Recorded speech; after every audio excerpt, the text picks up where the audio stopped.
तीन बहनों की लालची भाभी। करिश्मा, रेशमा और मनीषा तीन बहनें हैं। उनका एक भाई भी है, मयंक। मयंक अपनी बहनों को बहुत प्यार करता है, लेकिन मयंक की पत्नी सविता इस मामले में मयंक से बिल्कुल ही अलग है। वो अपनी ननदों का जितना बुरा कर सकती है उतना बुरा करती ही रहती है और अपनी ननदों पर हुक्म भी चलाती है। करिश्मा, करिश्मा, तुमने अभी तक नाश्ता नहीं बनाया? तुम्हारे भैया को ऑफिस जाने में देर हो रही है। हाँ भाभी, बस अभी बनाती हूँ। करिश्मा, तुम ये ढीलापन छोड़ दो। कल को पराए घर जाना है। वहाँ अगर तुम इस तरह से काम करोगी तो लोग क्या कहेंगे कि माँ ने और भाभी ने कुछ सिखाया नहीं। और तुम्हारी दोनों बहनें कहाँ हैं? अब रेशमा मार्केट गई है और मनीषा सो रही है। क्या? सुबह के 8 बज रहे हैं और ये महारानी अभी भी सो रही है? ये कहते हुए सविता अपनी सास दुर्गा देवी के पास जाती है। माँ जी, देख रही हो अपनी बेटियों के तौर तरीके? क्या हुआ बहू, सुबह सुबह क्या कर दिया मेरी बेटियों ने? अरे एक तो अभी अभी उठकर किचन में गई है, दूसरी सुबह सुबह बाहर चली गई और तीसरी अभी तक सो रही है। क्या करूं मैं इन तीनों का? मैं तो परेशान हो गई हूँ। जा जाकर उठा उसे और रेशमा से मैं बात करती हूँ। सविता सीधा मनीषा के कमरे में जाती है और उससे कहती है, महारानी जल्दी उठो, सूरज सर पर आ गया है। भाभी थोड़ी देर और सोने दो ना, मैं रात को लेट सोई थी।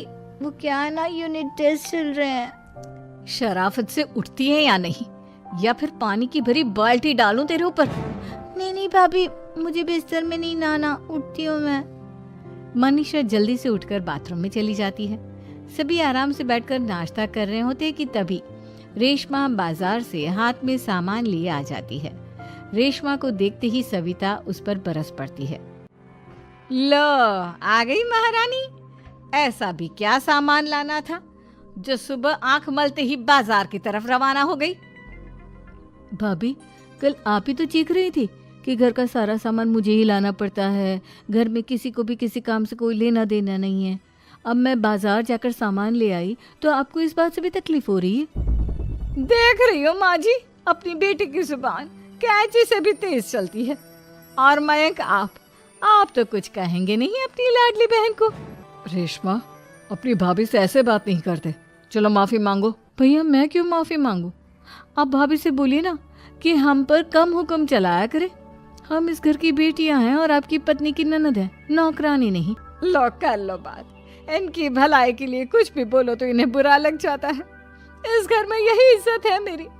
देख लो माँ जी, आपकी बेटी किस लहजे में मुझसे बात कर रही है। सविता वहाँ से चली जाती है। मयंक को बहुत गुस्सा आता है, वो भी वहाँ से चला जाता है। फिर करिश्मा रेशमा को समझाती है।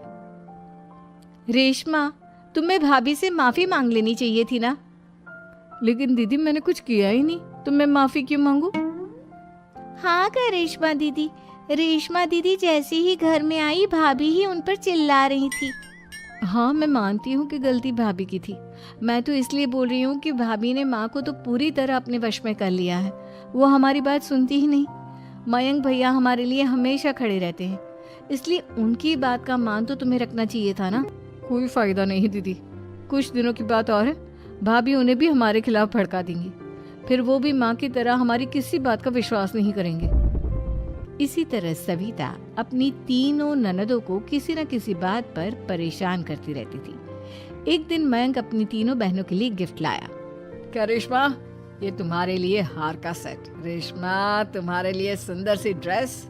और मनीषा, तुम्हें किताबें पसंद है ना, तुम्हारे लिए किताबें लाया हूँ। थैंक यू भैया। थैंक यू भैया। थैंक यू भैया। करिश्मा, तुम्हारा नेकलेस कितना सुंदर है। ये भैया कहाँ से ले आए होंगे?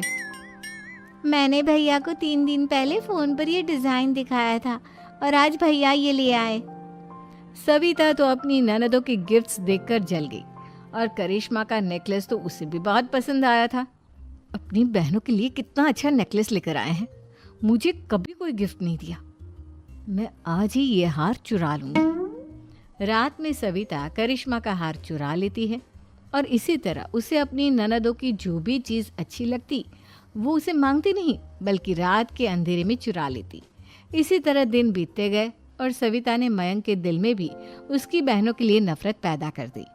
एक दिन मयंक ने करिश्मा और रेशमा के लिए रिश्ता देखा और ये बात उसने घर में सबको बताई। माँ, करिश्मा और रेशमा के लिए बहुत अच्छा रिश्ता आया है। वो लोग कल इन्हें देखने आ रहे हैं। आप और सविता मिलकर सारी तैयारी कर लेना।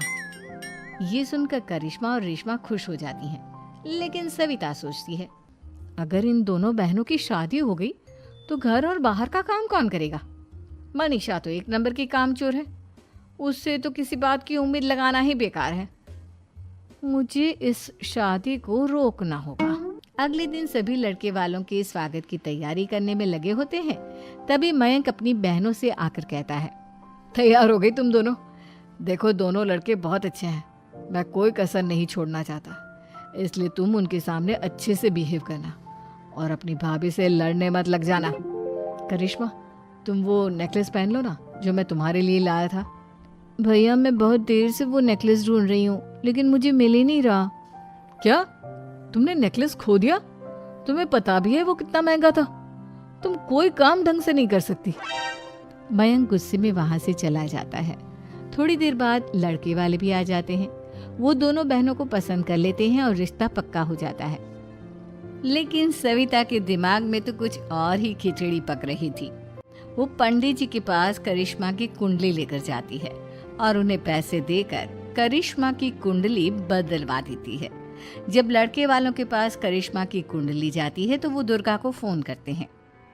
बहन जी, हमने करिश्मा की कुंडली अपने पंडित जी को दिखाई थी। आपकी बेटी की कुंडली नहीं बल्कि दोषों का पिटारा है।